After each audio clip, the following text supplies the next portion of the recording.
பாரதத்தை நேசிக்கும் அன்பு தமிழ் நெஞ்சங்களுக்கு என் இனிய வணக்கம். இன்னைக்கு நான் பார்க்க போகிறேன்னா என் மண் என் மக்கள் நடைப்பயணத்தின் போது பாஜக தலைவர் அவர்கள் பேசி உரைப்பு தான் பார்க்க போகிறோம். இது எங்கே நடந்ததுன்னா புதுக்கோட்டை மாவட்டம் கந்தர்கோட்டையில் இந்த என் மண் என் மக்கள் நடைப்பயணம் நடைபெற்றது. அப்போது காவேரி, வைகை, குண்டாறு 3 ஆறுகளை இணைத்தால் இந்த புதுக்கோட்டை மாவட்டத்திற்கு தண்ணீர் பிரச்சனை இருக்காது எனவும், ஆனால் தேர்தல் வாக்குறுதி அளித்தும் அதை நிறைவேற்றாத திமுக விடியல் அரசு பற்றி அண்ணாமலை அவர்கள் பேசி இந்த உரைப்பு தான் பார்க்க போகிறோம். அதே போல் புதுக்கோட்டை மாவட்டம் கந்தர்கோட்டையில் நடந்த ஒரு சம்பவம் தமிழகம் முழுவதும் பேசப்பட்டது. அது என்னவென்றால், வேங்க வயலில் மனிதன் மலம் கலந்த குடிநீர் தொட்டியில் கலக்கப்பட்ட விவகாரம்தான். ஆனால் இது பற்றி யார் குற்றவாளி, உண்மையான குற்றவாளி யார், இன்று வரையில் நிரூபிக்கப்படாத திராவிட அரசு இன்னும் குற்றவாளியை கண்டுபிடிக்கவில்லை. குற்றம் சரி அண்ணாமலை அவர்கள்.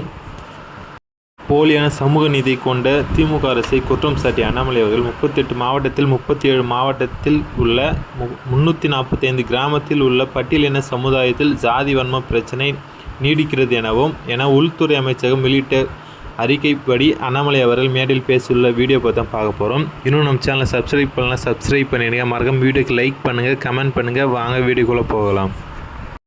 சகோதரிகளே, உங்களுடைய நீண்ட நாள் கோரிக்கை என்பது காவேரி, வைகை, குண்டார் 3ஐயும் இணைக்க வேண்டும். இணைத்து விட்டால் புதுக்கோட்டையிலே பஞ்சம் என்பது இருக்காது, கந்தர்வக்கோட்டையிலே பஞ்சம் என்பது இருக்காது.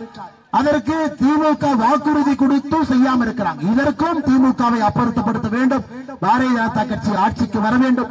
இதை நாங்கள் நிச்சயமாக செய்து கொடுப்போம், எங்களுக்கு வாய்ப்பு கொடுங்க அப்படிங்கிறது உங்கள்கிட்ட கேட்க வேண்டிய கட்டாயம் எனக்கு இருக்கிறது. சகோதர சகோதரி, இதே புதுக்கோட்டையில 300 நாட்களுக்கு முன்பு தமிழகத்தில் நாம் அனைவருமே தலைகுனிந்து நிற்கும் அளவுக்கு வேங்கை வயல்ல ஒரு மோசமான நிகழ்வு புதுக்கோட்டை மாவட்டத்தில் நடந்தது.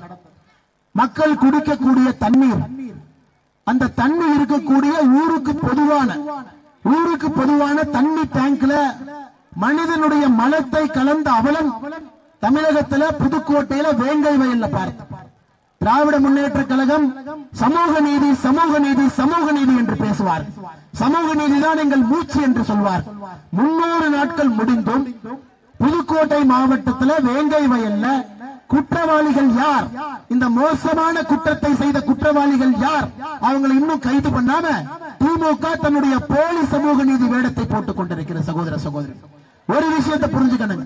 இன்னைக்கு இந்தியாவுடைய ஜனாதிபதியாக இருக்கட்டும், பழங்குடி இனத்திலிருந்து பாரதிய ஜனதா கட்சி நரேந்திர மோடி அவர்கள் கொண்டு வந்து அமர்த்தி இருக்கின்றார்கள்.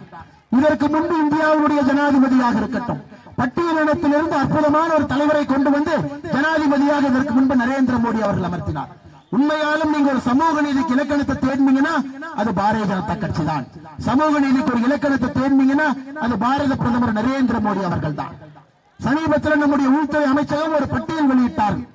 தமிழகத்தில் 38 மாவட்டத்தில் 37 மாவட்டங்கள் இருக்கக்கூடிய 345 கிராமத்தில் பட்டியல் சமுதாயத்திற்கு எதிரான சாதி வன்முறை கொடுமைகள் நடக்கிறது என்று சொல்லி அட்ராசிட்டி புரோன் கொடுமைக்கு ஆளாகக்கூடிய பகுதிகள் என்று 345 கிராமங்களை அறிவித்தார்.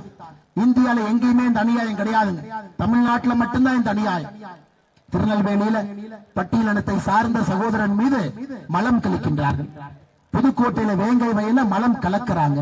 இது அனைத்தையுமே நாம் பார்த்து கொண்டிருக்கின்றோம். சிறுநீர் கழிக்கிறாங்க. இதெல்லாம் நம்ம தமிழ்நாட்டில் ஏற்றுக்கவே முடியாது.